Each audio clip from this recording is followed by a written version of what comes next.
Assalamualaikum warahmatullahi wabarakatuh. Biar saya perkenalkan anggota kelompok kami, ada Rasid Setiawan, Raihan Angga, Siswanto, Anggina Rizkita, Ufatus Soliha, dan Rosida Edilia.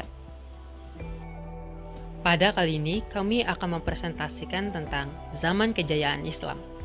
Zaman kejayaan Islam sekitar 750 Masehi hingga 1258 Masehi adalah masa ketika para filsuf dan insinyur dari dunia Islam menghasilkan banyak kontribusi terhadap perkembangan teknologi dan kebudayaan, baik dengan menjaga tradisi yang telah ada ataupun dengan menambahkan penemuan dan inovasi mereka sendiri.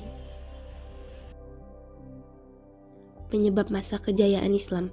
Banyak dari perkembangan ini dapat dihubungkan dengan geografi. Bahkan, sebelum kehadiran Islam, kota Mekah merupakan pusat perdagangan di Jazirah Arab. Tradisi ziarah ke Mekah menjadi pusat pertukaran barang dan ide. Pengaruh atas jalur perdagangan yang dipegang Muslim sangat besar. Akibatnya, Islam tumbuh, menyebar, dan berkembang menurut ekonomi dagangnya. Berbeda dengan Kristen India dan Tiongkok yang berupa kebangsawanan, pedagang menyebarkan Islam ke Tiongkok dan lain-lain. Saat mereka kembali ke Timur Tengah, mereka membawa penemuan dan ilmu pengetahuan baru dari sana. Filsafat pada masa kejayaan Islam.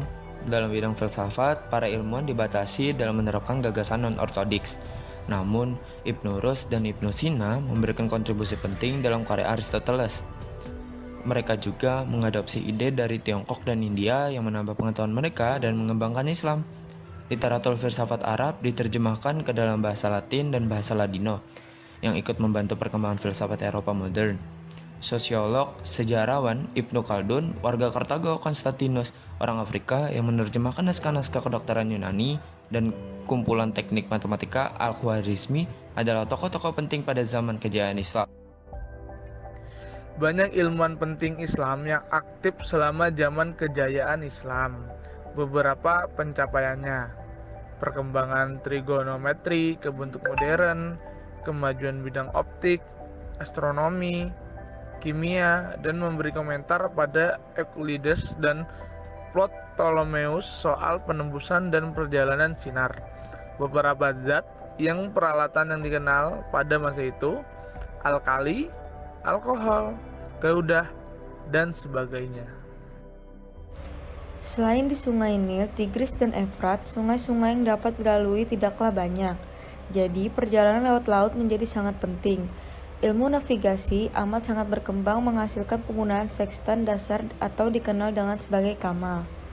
Ketika digabungkan dengan peta terinci pada periode ini, para pelaut berhasil berlayar menjelajahi samudra dan tak lagi perlu bersusah payah melalui gurun pasir. Para pelaut Muslim juga berhasil menciptakan kapal dagang besar bertiang 3 ke Laut Tengah. Nama karavel kemungkinan berasal dari perahu terawal Arab yang dikenal sebagai gharib, sebuah kanal buatan yang menghubungkan Sungai Nil dengan terusan Suez dibangun, menghubungkan Laut Merah dengan Laut Tengah meskipun itu sering berlumpur. Kedokteran pada zaman kejayaan Islam. Kedokteran adalah bagian penting dari kebudayaan Islam abad pertengahan. Kedokteran Islam dibangun dari tradisi, terutama pengetahuan teoretis dan praktis yang telah berkembang sebelumnya di Yunani, Romawi, dan Persia. Dan juga para ilmuwan Islam menerjemahkan banyak sekali tulisan-tulisan Yunani ke bahasa Arab. Pembelajaran Yunani dan Latin dipandang sangat jelek di Eropa Kristen abad pertengahan awal, dan baru pada abad ke-12 setelah adanya penerjemahan dari bahasa Arab membuat Eropa abad pertengahan kembali mempelajari kedokteran Helenik. Jauh sebelum itu, bangsa Eropa telah banyak belajar dengan umat Islam dalam hal kedokteran. Di dunia Islam abad pertengahan, rumah sakit mulai dibangun di semua kota besar. Misalnya di Kairo, rumah sakit Kalaun memiliki staf pegawai yang terdiri dari dokter, apoteker, dan suster.